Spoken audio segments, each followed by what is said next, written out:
All right. All right. My name is, let's see if I can stabilize this mic. My name is Hensbergen. I'm from IBM Research in Austin, and I'm going to talk about, this is sort of a WIP, even though we've got a working version of it, so working in progress, although subject to change. I guess that's still work in progress. And this was stuff that came out of work with Noah Evans, who's now at Alcatel Lucentbell Labs in Antwerp, and Pravin Shinde, who is now at ETH Zurich. And you know, a lot of this stuff started out when both of them were mining. So, in any case, I'm talking about multipipes, and this is mostly I'm interested in feedback and stuff like that. So feel free to be interactive and whatnot. So here's our motivation slide. We were interested in looking at doing data flow-oriented HPC problems, which are quite interesting and complicated in and of themselves, in the different paths that all of the different parallel processes flow down and communicate with each other. And of course, we were interested in running them on this gigantic hairball of a 64,000 node torus. I love the fact that a visualization of a 64,000 node torus looks like a hairball. Because that's what it feels like at times. And so this was sort of our original work, and actually this came out of some of the stuff that Noah was still doing while he was at NARA, where he was doing natural language processing type problems and semantic search type problems. And they had these really interesting pipelines running through several different application packages, and they didn't talk to each other at all. It was a real pain in the ass. So what Noah really wanted was, at the time, was sort of the Unix model, where you had a nice little component, do one thing, do it well, sort of applications, and you could string them together with pipes from the shell, and they would talk nicely to each other, right? And so, but of course, that works just fine on a system with one processor and whatnot, but we really wanted to take advantage of all 64,000 nodes, just not one. And so Noah came up with this idea for shell constructs sort of extending Unix pipe methodologies, and have this concept of being able to fan out the pipe and fan in the pipe, giving you sort of MapReduce style behaviors, but from the shell and with this and in a multi-language, even multi-operating system context, with the simplicity of the Unix pipeline. And instead of having to use some large piece of bloatware, middleware that locks you into a particular language or introduces a lot of overhead on your system. And if you'd like more information on sort of a lot of the concepts behind the push stuff, there was a POBC paper, it was a short paper, that describes a little bit more of the push constructs that we published last year. So a problem that we ran into early on, at least with the workloads that we were looking at, is that if you tried to do this sort of with normal pipe constructs, you ran into a couple of problems, and one of the problems was you're sort of limited, especially if you're doing this over MemP, which of course we're doing because we're talking about doing this on a distributed system. You run into a little bit of a problem with really large streams getting cut up by atomic I/O or other limitations in the system. And the pipe multiplexing works really good as long as your packet's not that big. And when it tends to get big, and you have multiple writers and or multiple readers, you'll end up getting this weird corruption in your streams. You don't get the framing that you intended in your original packet size, and this was of concern to young Noah at the time. And so when we originally did this, we had actually written specialized file servers for the whole model. But then when I broke out this concept of the multipipes, this was something that we wanted to try and fix. And so what we really wanted was sort of this concept of long packet pipes. Well, one of the things that we wanted was this concept of long packet pipes, where I can send in arbitrarily sized data from multiple writers to multiple readers, and I wouldn't have to worry about things getting jumbled. And so so that was sort of one of our initial sort of things that we wanted to solve. There's a few more that I'll talk about later. So the hack that I did is, so I came up with this multi-pipe file system, and it could probably be implemented as a device as well, but it was easier to kind of play with as a file system. And in addition to sort of normal pipe semantics, what it would allow you to do is it would allow you to write like a packet header, like you would see in networking, to the pipe, either with the actual data or just before the actual data. And you could specify the type of transaction that you were looking to do, the full size of the packet, so that the file system would know when it had all of it, and then it would send it as a group to the receiver. And some of these parameters don't make sense in the context of long packets, but I'll get to them in a second. And the little trick that we did was, since offset doesn't mean anything in pipes, what we did is we wrote to essentially -1, but it's offset's unsigned, so squiddle 0. And that's how we would mark our control block. And if you don't write to that offset, it just treats it like a normal pipe. So you can use these as normal pipes, but if you want to use some of these special features, you can write to twiddle 0 these control buffers and then get some of these special properties. And so that's how we did the long packets, for instance. The long packets would, if you have a long packet, you precede it with a control block header saying how long the packet is, and it can be gigabytes if you wanted it to be. Although that may cause buffering problems along the way. In principle, they don't tend to be that large, but 8K can be limited sometimes for some of these data types, especially with some of the HPC workloads. So the other thing that we wanted to do, particularly in the map reduce context, was when we were distributing data, we wanted to be able to distribute certain data to the same reader all the time. And so we know who all of our readers are because we're a file system. And what you can do is you can tell a pipe that it's enumerated. And it will go ahead and enumerate its readers, and you can include an enumerated destination in with your control block before you send your data. And that way, you can determine which reader is going to get, or which group of readers is going to get each of the messages that you're sending, right? And these kind of work like buckets, right? So I can say, I can have you say I'm going to have a 5-slot enumerated pipe, and then the readers get spread out among those 5 slots, and then they can read from them if that's what you want to do. And so this can be used to kind of deterministically distribute data, which is useful in certain types of MapReduce operations like search, where there's concepts of locality and where you want the data to end up. And so this again was done with the sort of control buffer methodology to make sure that not all the data ends up going to one node or and so forth. And the other idea, which we haven't fully, we've implemented some of this, but we haven't introduced all of this, and this was some of this was Praveen's idea. So there are certain, my font's got all squeegee on there. Anyways, there's certain scenarios where you may want to, have broadcast and multicast properties to your pipes. And you can do this with things like T and Unix and things like that, but we just integrated it in with the pipes. So you can send a broadcast type message, or you can tell a pipe that everything I send to you is broadcast. And then we guarantee that all receivers that are blocked reading on the pipe will receive a copy of whatever you put into it.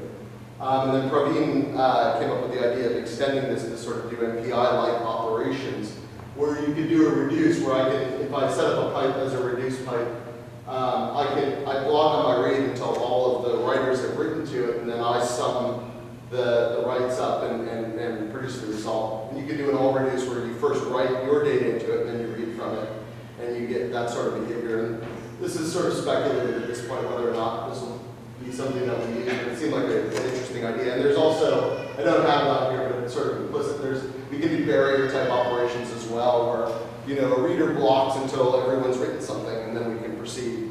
And the idea here is to have these sort of coordination points in the namespace instead of having to rely on MPI or other sort of network operations. But then these same interfaces could be used under the hood with something like, it doesn't like my talk at all. These things can be used under the hood on the blue gene where you have hardware accelerated primitives for doing collective operations. But then you still get this nice consistent interface to things. So it'll be interesting to see how this plays into things. Right. Oh, and the other thing that we built into the multi-pipe file system is you can send certain types of commands in the control blocks as well. So say you've got two pipes and you know you want them to just, you know one's going to always be flowing into the other. You can send these splice commands, which right now all they do is spin off a proc that handles copying between the pipes. But on the same system, this will allow us to short circuit between multi-pipes because it's all one big file system, even though there's different instances of the multi-pipes. And there's also opportunities in the future for leveraging hardware acceleration and things like that to you don't necessarily, to do the splicing under the covers maybe on certain systems instead of just spawning off a proc together. And so you can splice to and specify a destination you can splice from. Now, this slide doesn't show it, but you don't have to actually just splice the pipes, of course. You can splice to and from files or whatever you want. And one of the other optimizations that we want to get to is if we did an in-kernel device for the multi-pipes, you could potentially splice to and from block devices and get some extra measure of efficiency out of it. So it's fairly simple. Right now it's a user-level file system written with lib9p. You run mpipefs and it makes a serve mpipe. And then for every pipe that you want, you mount serve mpipe to some location. And by default, it calls the pipe data, just like devpipe. But unlike devpipe, there's only one file that you interact with. And the file system takes care of separating readers and writers. And so, for example, I can, and also unlike, right now, unlike devpipe, it's not really a proper pipe, I guess, because it's all synchronous. There's no buffers. Because of the way that we're using it, which I can describe later. Although it'd be trivial to add buffers into it as part of a configurable mechanism. So for example, I can echo hello into the pipe, and then cap the pipe and I get the data out. And that's just it functioning like a normal pipe. But if I want to do something a little bit different, I use the spec, the A name in the mount arguments to be able to pass different arguments. So for example, I can change the name of the pipe when at mount time. In this case, it's calling the pipe other name instead of just data. Or I can pass a -b into the spec. And this is off. There should be some quotes here. I apologize. It'll designate it as a broadcast pipe so that all of the readers will receive all of the writes. Or for enumeration, you specify -e and the number of slots that you want in the enumerated pipe. And there's lots more information about the different specifications and current arguments in the man page. This is the code snippet that I used to write the control blocks. It probably could be done better without SM print, but like Borka, I'm lazy. And so this just takes the different header blocks and the codes and runs them on the wire. It's really simple. You can probably do this 20 different ways relatively easily. So the main reason why we were doing this was in the larger context of these data flow systems, we were actually building execution model frameworks for BlueGene.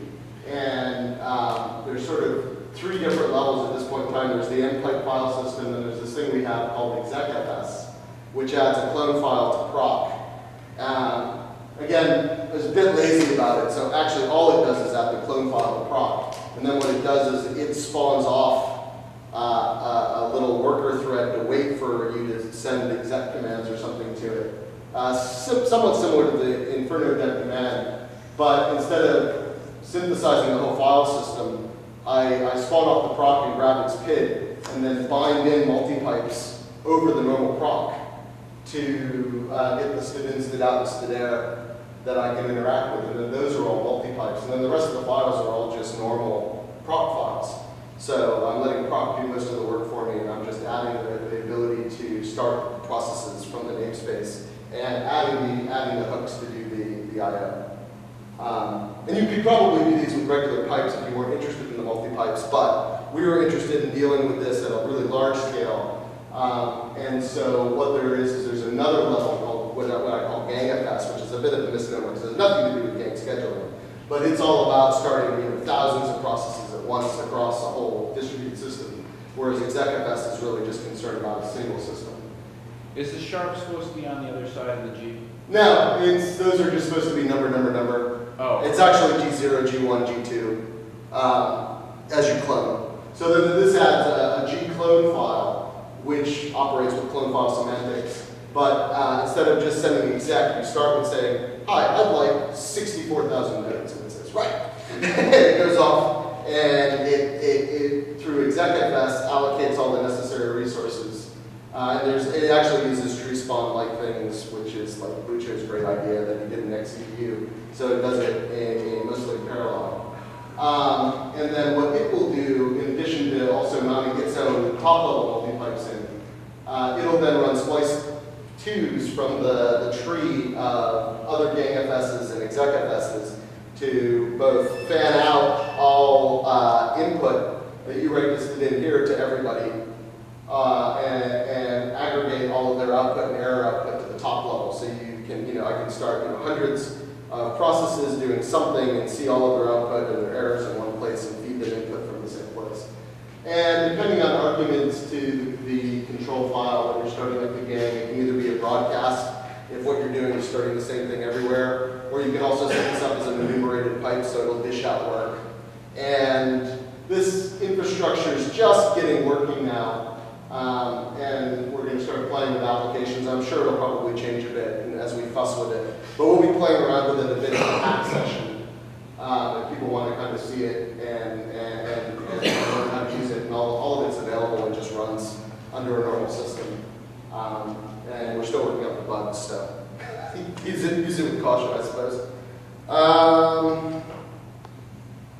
And the code's available. So it's available in the Hair repository. There's a syssource command UEM directory, and mpipefs is there, gangfs is there, execfs is there, and there's a subdirectory called test with a bunch of our C scripts that I use for regression testing that pretty much show you all the different ways that you want to interact with mpipefs as well as with execfs and gangfs. And the man pages are in sysman 4. The mpipefs and the execfs man pages are there. I haven't written the gangfs ones quite yet. And that's just a short URL reference at the top level project page. So, sorry about that. Everyone listening at home. Everyone's still awake? Yeah. So, questions, comments, ideas? Have you pushed this to the Linux kernel? Yes. Actually, we will be, as a matter of fact, because Ron's kind of interested in seeing it in Linux. At least that's what you told me you were interested in seeing we are. Linux. So, and I'm actually working with the guys in the Free University, which is Providence University, to integrate it with their Beltway buffer, zero copy But this pipes. is even better than what I was hoping. So not only am I pushing my own stuff to the Linux kernel, I'm pushing, lazy PhD students stuff to the Linux kernel. I have a more serious question. Sure. Did you consider using a model more like the Ethernet devices, where the consumer opens the clone file and the FID return depends on the mood of the device? So, for example, instead of sending control messages from the writer, the readers open. Oh, and can specify filters and things like that? No. The open, if it's a fan out, say, would give him FID to say data 5. Oh, for the enumeration, yeah. This is actually what PipeFS did, which is the Free University project that I'm talking about integrating with. And it's sort of an interesting model. I think it's complementary in ways. What's really nice about this setup is, I don't know if there's really anything that shows what I want to say here. But what's really nice about this setup is it's sort of independent and on demand. So as if you were in a cloud-like situation where nodes were coming and going, they can just add themselves on to the, and the file system can take care of it. Maybe there's no reason why it can't work that way in what you're describing, but we really wanted something that was a more natural model for the std in, std out sort of behavior, and what you're describing wouldn't fit that. Because I wanted the same properties of std in, std out, std air that I get from DevCons. I just wanted the ability to augment it slightly.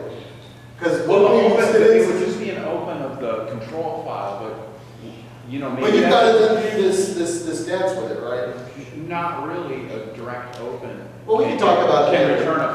Can return a bid that depends. We can talk about it later, but then that doesn't solve the size problem. So we'd still have to do the control properties. Sure it does, because if you want it. And then switch you over if and you you only can want to actually. get if you only want to get A messages. No, the size, right? So if I want to get a 2 gigabyte file and I've got multiple readers blocked on that slot, then, and multiple writers writing it, it's going to get much. Unless the file system knows exactly how big the packet it's receiving is in order to be able to. Well, the file transfer it. server also knows the FID association of the writer and can sort them. Except that it's all distributed, right? We can work it out. Maybe you're right, and like let's do it during the hack session where we can kind of write it out and see what will work and what won't work. But this was the best solution we came up with at the time. It's very cool. So, and it just kind of worked out. And the other thing that was sort of interesting about it, I haven't actually taken as much advantage of this as I could have yet, but one of the things that I want to do is, we have these cuddle files and status files in the GameFS stuff that's also taking aggregated stuff from the lower things. And there's no reason why those can't be multipipes too, right? Like the cuddle file, as it's spreading out things to execute, should just be a broadcast, right? So I started out trying to get that to work, but then was having trouble, so I pragmatically kind of hacked around it for the time being, but I want to return to that and try to get things to work. Yeah, I'm just a little itchy about the broadcast thing, because you said that only the people who are reading get it. Yeah. So I can't think of very many applications where you won't get races. Yeah, it could potentially work in both ways. I actually went with that way because I didn't want to end up blocking my writer if one of the readers went out to lunch. Yeah, I understand that it's a difficult problem. I'm just... Yeah, and you're quite right. There's definitely a race condition problem there. Yeah. And luckily, like our main mode of operation is actually really the enumerated pipe mode. Okay. Although the sort of quick demo, people touchy-feely when they use this, they all just expect things to get the same thing, so that's why I put the broadcast mode in as sort of the default. Okay. But yeah, you're quite right. There are problems with this, with the broadcast mode. And there's sort of a general problem with this whole interaction, including the whole execution model, that has to do with reliability in the fact that, when things go away, we don't want to munge up the whole system. So there's a whole reliability aspect of this that we have to develop and explore. And all of your children have to be well behaved.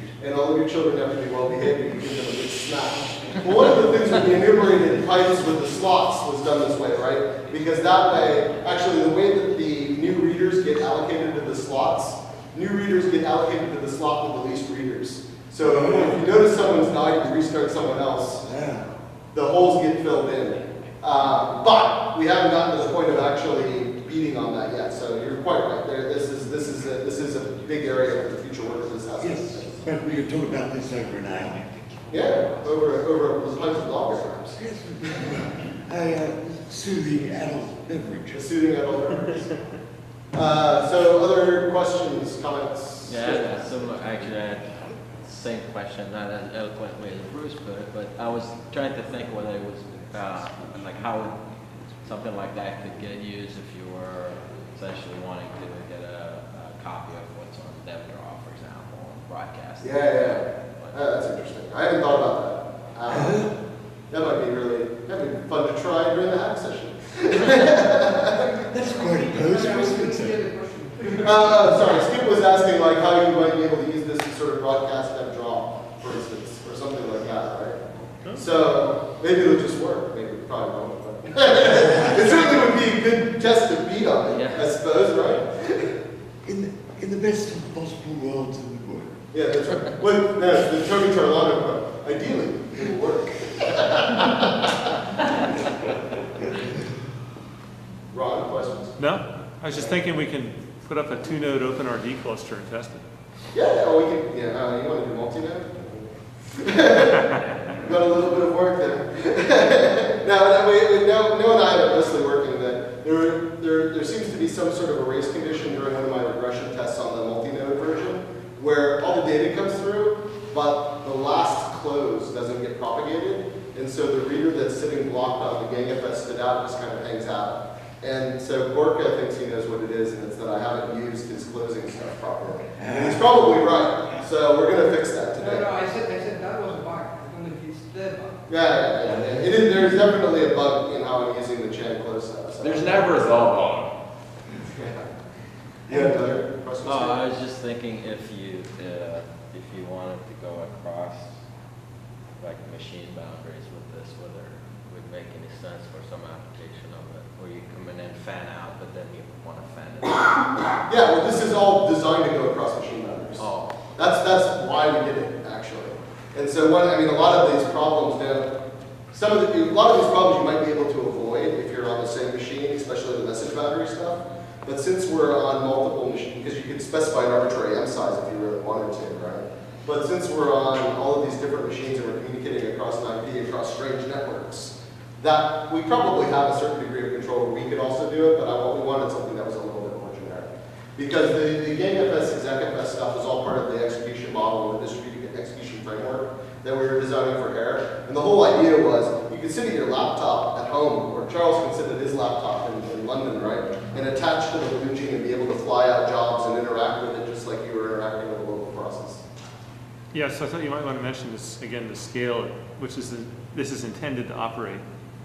Yeah, so it's really intended to operate on full-scale Blue Gene, right? So tens of thousands of nodes connected over a network, plus interacting with it from external nodes. So it's really this has really been what we've been pushing towards. And there's been several versions of it, right? There's been variations of the XCP stuff that we've done. There's actually a previous version that Praveen has a paper at MTAGS this year at Supercomputing that describes more of the execution framework than the multipipe model that he did in Inferno, or a variant of Inferno that we call Brazil, but it's really just Inferno. And so his file system is a little bit different. Well, it's built in Inferno for one thing, but essentially he did everything as one big file system. The multipipes, the execfs, and the gangfs all as one big file system. And but the functionality is more or less the same. Although there are some slight differences in the features that his pipes allow. Like he doesn't do any of the wacky stuff, it just does straight distribution. But in looking at that stuff and some of the problems we were having, especially the problems debugging it, was what led to this system, which is a Plan 9 native implementation, which was a lot easier to debug with ACID. And it also had, because there's all these nice separable components, it was easier to unit test the individual components in isolation. And his thing works too, and his source code is also available in that same Hair repository if someone wants to look at an Inferno-esque version of all of this stuff. All right? It looks like it's noon, so if there's no other questions, we can eat. What are the winning lottery numbers? All right, yeah. What are the ones from Lost? 4, 32, 16. Are you flying back to Australia when? Gonna end up on an island? All right, then that's it.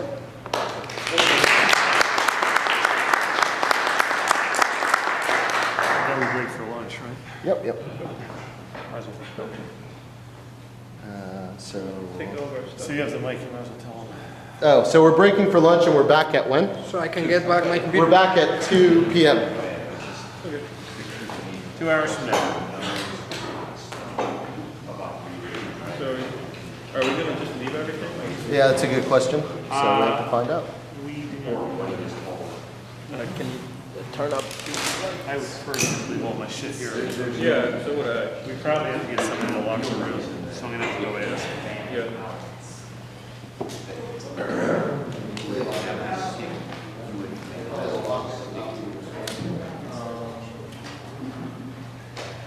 Right, if you want to write to. Yeah, I think, Fit in. Your base. I'll say Right.